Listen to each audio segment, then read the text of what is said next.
बर्बरीक महाभारत से बहुत पहले अपने पिछले जन्म में एक यक्ष थे। भगवान विष्णु का अपमान करने के कारण भगवान ब्रह्मा ने किसे श्राप दिया था। इस श्राप के अनुसार यक्षराज को राक्षस कुल में जन्म लेना था। यह सुनकर यक्षराज भयभीत हो गया। यक्षराज के बार बार कहने पर ब्रह्मा जी को उस पर दया आ गई, लेकिन अब श्राप वापस नहीं हो सकता था। ब्रह्मा जी ने कहा कि तुम भगवान विष्णु की शरण में जाओ, वह कोई लीला रचकर आपकी सहायता कर सकता है। यक्षराज बैकुंठ लोक पहुँचे और वहां विष्णु जी से यही निवेदन किया। विष्णु जी ने भी श्राप वापस लेने से इनकार कर दिया। सृष्टि के रचयिता द्वारा दिया गया कोई भी श्राप वापस नहीं लिया जा सकता। लेकिन मैं आपकी दुर्दशा को समझता हूँ और आपकी मदद करने के लिए मैं आपको आशीर्वाद देता हूँ कि आप पांडव कुल में जन्म लेंगे। महाभारत के युद्ध में आपका महान योगदान रहेगा। साथ ही कलयुग में सभी मनुष्य आपकी पूजा करेंगे। कुछ समय बाद भीम के पोते के रूप में यक्षराज का जन्म हुआ। भीम के पुत्र घटोत्कच और नागा कन्या अहिलावती मौर्वी का विवाह हुआ। कुछ समय बाद उसने एक अत्यंत तेजस्वी पुत्र को जन्म दिया। सिर पर बब्बर शेर के समान घने सुनहरे बाल होने के कारण पुत्र का नाम बर्बरीक रखा गया। बर्बरीक बचपन से ही अत्यंत तेजस्वी, होनहार और निडर थे। बर्बरीक को जो भी शिक्षा मिली वह अपनी माँ और श्री कृष्ण से ही प्राप्त की। बर्बरीक को अपने गुरुओं के सिद्धांत के अनुसार सदैव निर्बल और असहायों की सहायता करनी चाहिए।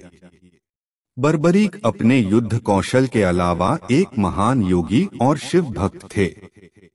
बर्बरीक ने बहुत ही कम उम्र में कठोर तपस्या करके भगवान शिव को प्रसन्न किया। शिव जी ने प्रसन्न होकर उसे वरदान स्वरूप 3 दिव्य बाण दिए। इन अमोघ बाणों की सहायता से वह किसी भी युद्ध को कुछ ही क्षणों में समाप्त कर सकता था।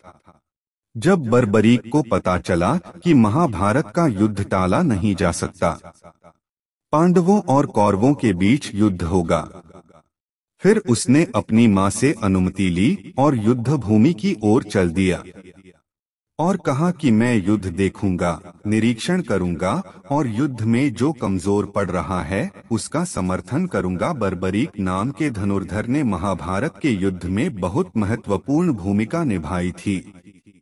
बर्बरीक की गिनती विश्व के सर्वश्रेष्ठ धनुर्धरों में होती है। खास बात यह है कि वह बर्बरतापूर्ण युद्ध लड़ने के बजाय पांडवों की जीत का एक कारण बना। दूसरी ओर महाभारत के युद्ध से पहले श्री कृष्ण सभी योद्धाओं से मिलने जाते हैं। वे पूछते हैं कि यदि अकेले ही युद्ध खत्म करना हो तो कितना समय लगेगा। अर्जुन ने कहा कि वह 28 दिन में युद्ध समाप्त कर देंगे। द्रोणाचार्य ने कहा कि वह 25 दिनों में युद्ध समाप्त कर सकते हैं। कर्ण ने कहा कि वह 24 दिनों में युद्ध समाप्त कर सकता है। भीष्म ने कहा कि वे 20 दिन में युद्ध समाप्त कर देंगे। इन सभी योद्धाओं के उत्तर जानकर कृष्ण चिंतित हो गए, क्योंकि वे उन्हें बर्बरीक के ज्ञान के बारे में जानते थे। वह जानता था कि बर्बरीक के पास 3 दिव्य बाण हैं और वह युद्ध भूमि में जा रहा है। चूंकि कृष्ण स्वयं बर्बरीक के गुरु रह चुके थे, इसलिए वे बर्बरीक से मिलने आए और उसके पास पहुंचकर वही सवाल पूछा। बर्बरीक ने कहा कि वह कुछ ही क्षणों में युद्ध समाप्त कर देगा, लेकिन वह हारने वाले पक्ष का ही समर्थन करेगा। श्री कृष्ण आश्चर्य में पड़ गए और बोले कि तुम्हारे पास तो केवल 3 बाण हैं, कोई सेना नहीं है। मात्र 3 बाणों से आप मृत्युलोक के सबसे बड़े युद्ध का अंत कैसे कर सकते हैं? बर्बरीक बोले, हे पूज्य पितामह कृष्ण, शत्रु को मारने के लिए एक ही बाण काफी है। पहले तीर से वह उन लोगों को चिन्हित करेगा जिन्हें वह बचाना चाहता है। दूसरे तीर से वह उन लोगों को चिन्हित करेगा जिन्हें वह मारना चाहता है, और तीसरे तीर से मारने के लिए चिन्हित लोगों को मारकर मेरा तीर वापस अपने तरकश में आ जाएगा। जब श्री कृष्ण को यह विश्वास हो गया कि बर्बरीक किसी भी ओर से युद्ध करेगा, दूसरे पक्ष की हार निश्चित है, इस पर उन्होंने पूछा कि बर्बरीक किसकी ओर से युद्ध करेगा। तो बर्बरीक ने उत्तर दिया कि उसने अपनी मां को वचन दिया था कि वह हारने वाले पक्ष की ओर से युद्ध लड़ेगा। भगवान श्री कृष्ण भेष बदलकर अर्जुन के साथ बर्बरीक से मिलने गए। बर्बरीक युद्ध के लिए प्रस्थान करने वाले थे। बर्बरीक के तरकश में केवल 3 बाण देखकर ब्राह्मण वेशधारी कृष्ण ने उनका उपहास करते हुए कहा कि यदि वह सर्वश्रेष्ठ धनुर्धर हैं, तो सामने खड़े पीपल के वृक्ष के सारे पत्ते एक ही बाण में गिराकर दिखाएं। बर्बरीक ने भगवान की बातों में आकर बाण चला दिया। इससे तीर ने कुछ ही पलों में सारे पत्ते गिरा दिए और श्री कृष्ण के पैरों के पास चक्कर लगाने लगा। इस पूरी घटना में श्री कृष्ण ने बर्बरीक की धनुर्विद्या का पता लगाने के लिए चुपके से अपने एक पैर के नीचे एक पत्ता दबा लिया था। ये बात उन्हें समझ आ गई।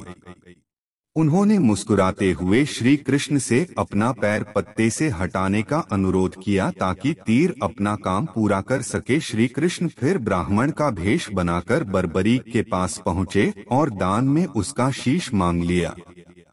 बर्बरीक महान धनुर्धर होने के साथ साथ वचन के भी धनी थे और अपनी बात के पक्के थे। अपना सिर काटने से पहले और उसने भगवान से प्रार्थना की कि वह उसे केवल एक बार अपना असली रूप दिखाए। भगवान कृष्ण ने अनुरोध स्वीकार कर लिया और कोई अन्य इच्छा बताने को कहा। तब बर्बरीक ने कहा कि वह अपने कटे हुए सिर से संपूर्ण युद्ध देखना चाहता है। श्री कृष्ण ने उनकी इच्छा पूरी की और बर्बरीक का सिर पास की खाटू नामक पहाड़ी पर स्थापित कर दिया गया। यहीं से बर्बरीक ने संपूर्ण युद्ध देखा। इसके बाद श्री कृष्ण ने बर्बरीक को वरदान दिया कि कलयुग में लोग उन्हें कृष्ण के अवतार के रूप में पूजेंगे। आज यह स्थान खाटू मंदिर के नाम से जाना जाता है, जहां उन्हें खाटू श्याम के नाम से पूजा जाता है।